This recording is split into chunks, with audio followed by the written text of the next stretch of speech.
"We will deter North Korea's most dangerous threats." U.S. says pressure is high. U.S. Defence Secretary Mattis, who was on a two-day visit to India to strengthen military ties, said a United Nations resolution had increased pressure on the hermit nation.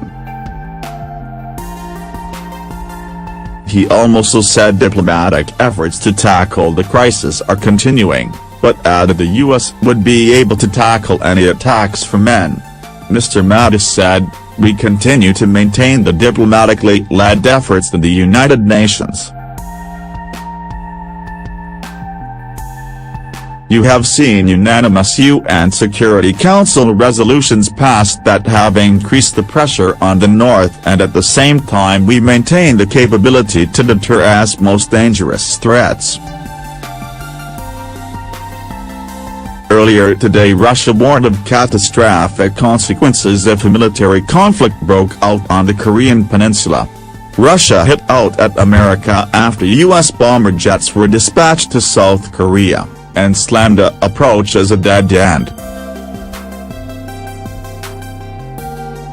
China echoed Russia's concerns, and said war on the peninsula would have no winners. The concerns come after President Trump was accused of declaring war on the secretive kingdom after he tweeted that North Korea won't be around much longer.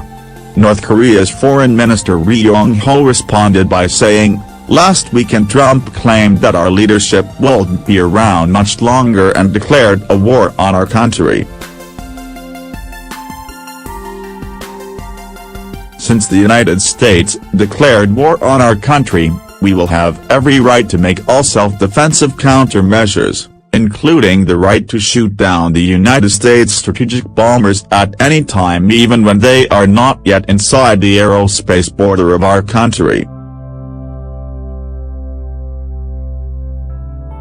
White House Press Secretary Sarah Sanders said yesterday that the U.S. has not declared war on North Korea, adding, "Frankly, the suggestion of that is absurd."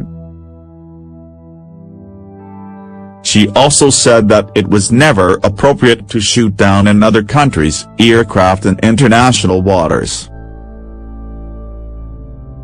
Last week, in his first speech to the UN General Assembly, Mr. Trump vowed to totally destroy North Korea if it continued to threaten the U.S. and its allies. This follows a war of words between Washington and Pyongyang where described Mr. Kim and Rocket Man, and he in turn called the Donald a mentally deranged person full of megalomania. Tensions between the two nations have been increasing over the last number of weeks, and intensified when Pyongyang conducted its sixth and largest nuclear test on 3 September. It has also threatened to test a hydrogen bomb over the Pacific. Earlier this month, the UN Security Council unanimously adopted its 9th round of sanctions on Pyongyang in response to the nuclear test.